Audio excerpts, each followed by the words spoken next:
nó thìក្រុងជ្រៅចង្វាបាទ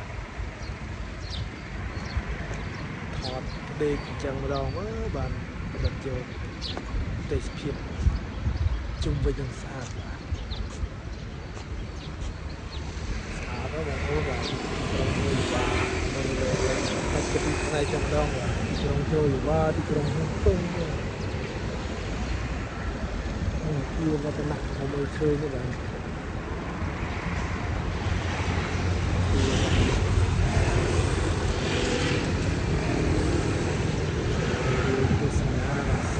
គ្រាវ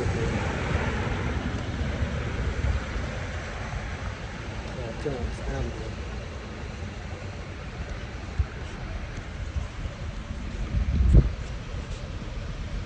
ថតប្រឈោបានថតផ្លេកទៅបានហ្នឹងតែបានថាចង់ថតចឹងដល់អាចថតចឹងវាបានចាប់យកទេសភាពស្អាតចឹងណាស្អាតណាស់មកចំមកចេះថតទៅ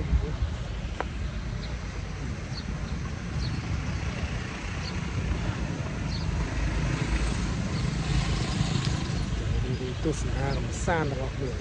ក្រុងកោះនរាអូ my god មកខាងម្ដងទឹកទន្លេហើយទៅដើមផ្កាបង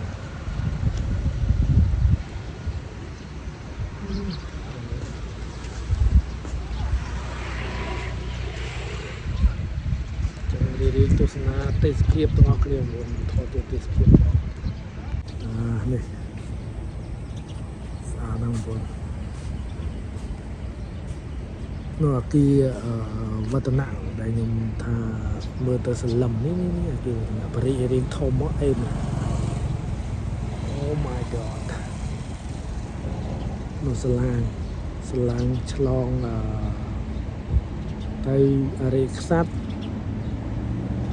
ទៅទីក្រុងចូលយវ៉ាទៅទីក្រុងអរិយខ្សាត់បាទនៅសាឡាងនេះទៅអរិយខ្សាត់បងអូបរិយបានឆ្ងាយគឺសមបាទ iPhone បាទអីចាច្រឡំដាក់បាំងដៃបន្តិចបងអូ my god ច្រឡំបាំងដៃបាត់ហើយបងអើយ